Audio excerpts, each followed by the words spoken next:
Assalamualaikum warahmatullahi wabarakatuh. Salam sehat dan salam sejahtera bagi kita semua. Pada kali ini, kita akan mempelajari tentang bagaimana struktur yang menjadi unit terkecil yang menyusun tubuh makhluk hidup baik secara struktur maupun fungsional, memperbanyak diri atau melakukan reproduksi. Tujuan kita mempelajari kegiatan pembelajaran tersebut antara lain, 1. Menjelaskan pembelahan sel secara langsung, 2. Menjelaskan tahap-tahap pembelahan mitosis, dan 3. Menjelaskan tahap-tahap pembelahan meiosis. Sebagai unit fundamental terkecil yang menyusun tubuh makhluk hidup baik secara struktur dan fungsional, sel memiliki kemampuan untuk memperbanyak diri melalui proses pembelahan sel. Pembelahan sel dapat terjadi pada organisme uniseluler maupun multiseluler, baik organisme prokariota maupun organisme eukariota. Fungsi dari pembelahan sel adalah untuk pertumbuhan, reproduksi dan generasi. Sel yang membelah disebut sel induk, sel ini akan mewariskan sifat-sifat genetiknya kepada sel turunannya. Sedangkan sel turunan dari sel induk ini disebut sebagai sel anak. Berdasarkan tahapan-tahapan yang terjadi pada proses pembelahan sel terbagi menjadi dua jenis yaitu, 1. Pembelahan langsung, dan 2. Pembelahan tidak langsung. Pembelahan langsung atau disebut juga pembelahan amitosis merupakan pembelahan tanpa melalui tahap-tahap pembelahan. Sementara itu, pembelahan tidak langsung adalah pembelahan yang melalui tahap-tahap pembelahan. Pada pembelahan tidak langsung, masih terbagi menjadi dua jenis pembelahan yaitu, pembelahan mitosis dan pembelahan meiosis. Pembelahan sel secara langsung atau yang sering juga disebut pembelahan amitosis terjadi pada organisme bersel satu atau organisme uniseluler.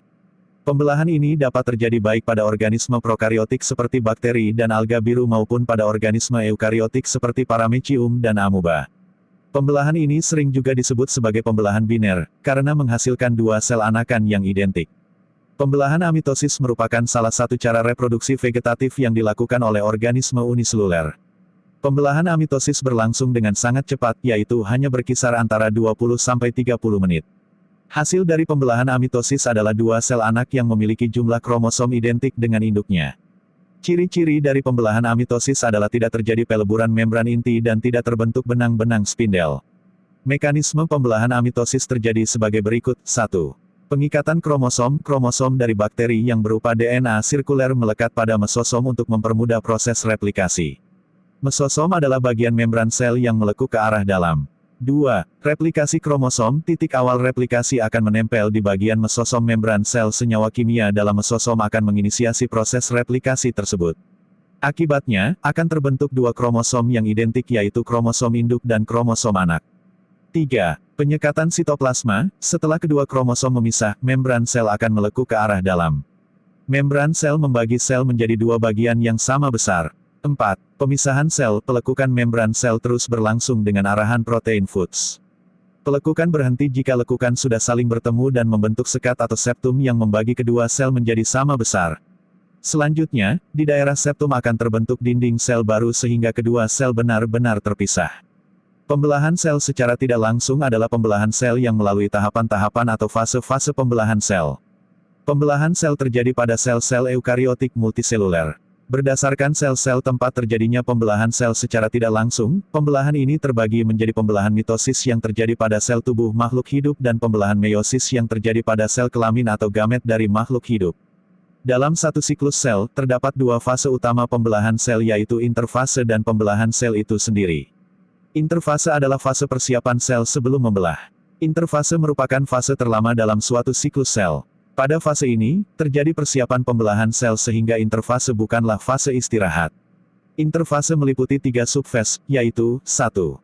Subfase G1 atau Gap1 atau Growth 1. Pada tahap ini, sel mengalami pertumbuhan sehingga tampak lebih besar. Pada peristiwa G1 terjadi peristiwa antara lain, pembesaran ukuran nukleus, penambahan sitoplasma, pembentukan DNA, pembentukan enzim-enzim untuk replikasi DNA, pembentukan protein melalui tahap-tahap sintesis protein untuk memacu pembelahan nukleus serta pembentukan tubulin dan protein untuk membentuk benang spindel atau gelendong inti.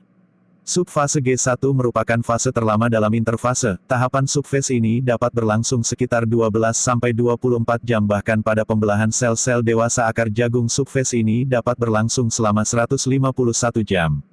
Akan tetapi, ada kalanya sel tidak mengalami G1 karena harus segera membelah. Menurut beberapa ahli keadaan ini disebut dengan fase G0. 2. Subfase S atau sintesis. Pada tahap ini, terjadi sintesis dan replikasi DNA serta pembentukan histon. Selain itu, terjadi pula pembentukan fosfolipid dalam jumlah besar.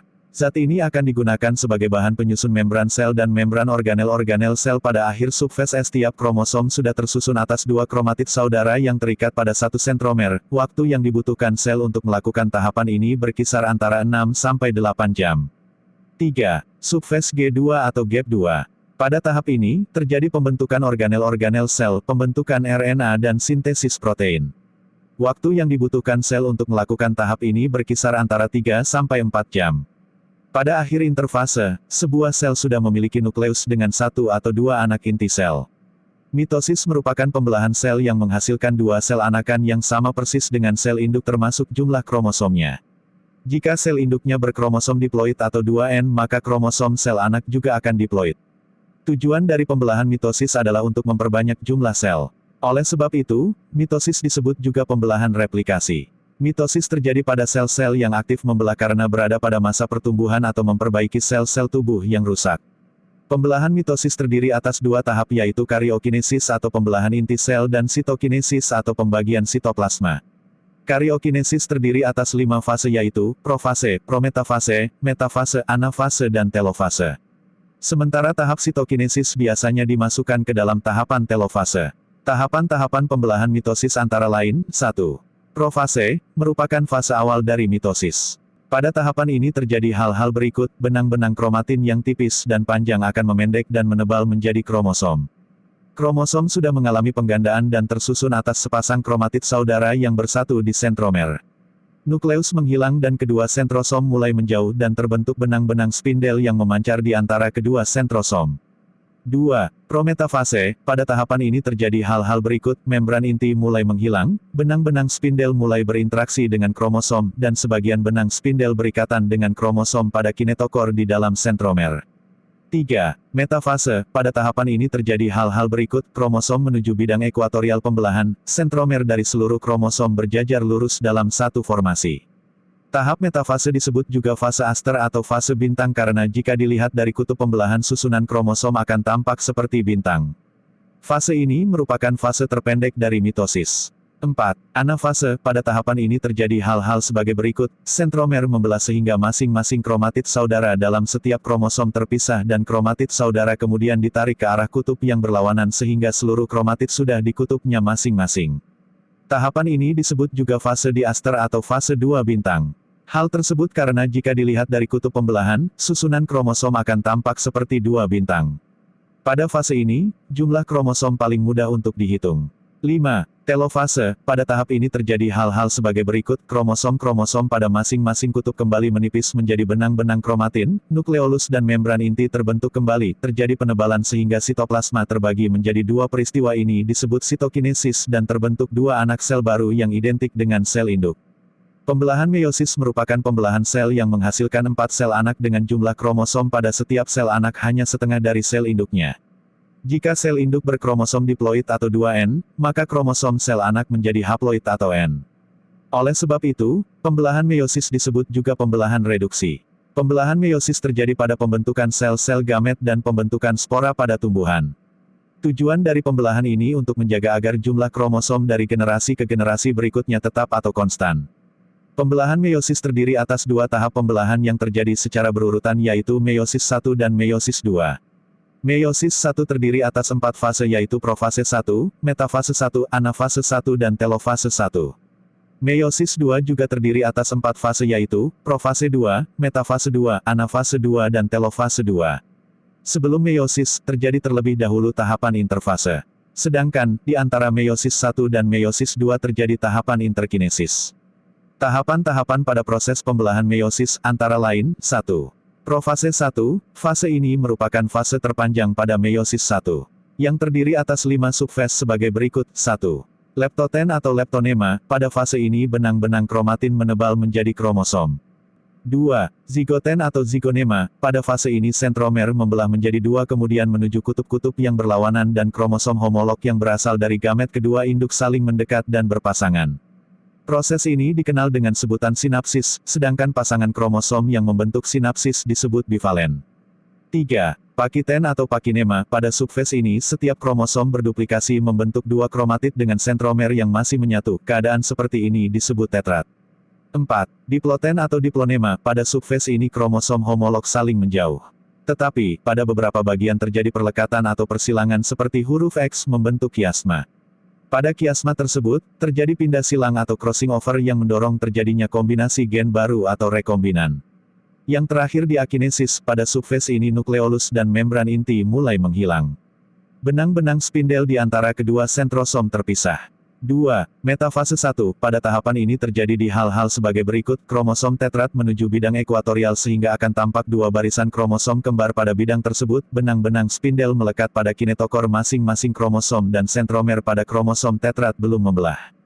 3. Anafase 1. Pada tahapan ini kromosom homolog yang masing-masing masih berupa kromosom tetrad ditarik oleh benang-benang spindel. Akibatnya, kromosom terpisah satu sama lain menuju kutub-kutub yang berlawanan. Pemisahan kromosom homolog menyebabkan unit kromosom diploid terbagi menjadi dua unit kromosom haploid. 4. Telofase 1. Pada tahap ini kromosom homolog berada di setiap kutub sehingga masing-masing kutub memiliki satu unit kromosom haploid dan terjadi sitokinesis sehingga terbentuk dua sel anak yang haploid. Akan tetapi, setiap kromosom masih terdiri atas sepasang kromatid atau dapat dituliskan sebagai 1N2C, yang artinya, susunan kromosom haploid dengan DNA rangkap atau 2 kapi DNA. Interkinesis merupakan suatu tahapan di antara meiosis 1 dan meiosis 2. Pada tahapan ini tidak terjadi replikasi DNA. Hal ini disebabkan setiap sel anak hasil meiosis 1 masih membawa kromosom-kromosom yang mengandung sepasang kromatid, yang berarti bahwa kandungan DNA pada sel anak tersebut masih rangkap. Meiosis 2 merupakan tahap pembagian salinan DNA yang masih rangkap. Dilakukan oleh sel-sel anak hasil dari meiosis 1, dengan fase-fase atau tahapan-tahapan pembelahan sebagai berikut. 1. Profase 2, pada tahapan ini kromosom saudara masih berlekatan pada sentromer, sentromer membentuk dua sentriol pada kutub-kutub yang berlawanan, benang spindel mulai terbentuk dan nukleolus serta membran inti hilang. 2. Metafase 2, pada tahap ini, kromosom berjajar di bidang ekuatorial dalam satu baris. 3. Anafase 2, pada tahap ini terjadi pemisahan sentromer sehingga kromosom saudara saling terpisah menjadi kromosom individual dan setiap kromosom individual yang sudah terpisah akan ditarik ke arah kutub-kutub yang berlawanan. 4. Telofase 2, pada tahap ini kromosom telah berada di kutubnya masing-masing, nukleolus dan membran inti terbentuk kembali dan terjadi sitokinesis sehingga terbentuk 4 sel anakan yang bersifat haploid. Pembelahan mitosis dan meiosis memiliki beberapa perbedaan, antara lain, jumlah pembelahan. Pada pembelahan mitosis terjadi hanya 1 kali pembelahan sedangkan pada pembelahan meiosis terjadi 2 kali pembelahan. Jumlah sel anak yang dihasilkan. Pada pembelahan mitosis sel anak yang dihasilkan berjumlah 2 buah sel sedangkan pada pembelahan meiosis 4 buah sel. Sifat sel anak. Pada pembelahan mitosis sifat sel anak identik dengan sel induk sedangkan pada pembelahan meiosis sifat sel anak tidak identik dengan sel induk. Jumlah kromosom sel anak. Pada pembelahan mitosis jumlah kromosom sel anak sama dengan jumlah kromosom induk yang dikenal dengan istilah diploid atau 2N, sedangkan pada pembelahan meiosis jumlah kromosom sel anak setengah dari jumlah kromosom induknya yang dikenal dengan istilah haploid atau N. Tujuan pembelahan. Pada pembelahan mitosis bertujuan memperbanyak jumlah sel. Sedangkan, pada pembelahan meiosis bertujuan mengurangi jumlah kromosom. Perannya bagi organisme multiseluler. Pembelahan mitosis berperan menghasilkan sel somatik. Sedangkan pada pembelahan meiosis berperan menghasilkan sel gamet yang juga menjadi tempat terjadinya pembelahan. Sebelum mengakhiri kegiatan pembelajaran kita pada kali ini, saya ingin kembali mengingatkan untuk tetap menjaga kesehatan dan kebersihan diri, mengikuti seluruh anjuran protokol kesehatan. Mengurangi keluar rumah kecuali untuk keperluan penting dan mendesak. Tetap jaga jarak aman dan gunakan masker. Selalu mencuci tangan dengan sabun sebelum dan sesudah memegang sesuatu. Semoga pelajaran kita pada hari ini menjadi sesuatu yang berkah dan ilmu yang bermanfaat bagi kita semua. Akhirul kalam wabillahi taufik wal hidayah. Assalamualaikum warahmatullahi wabarakatuh.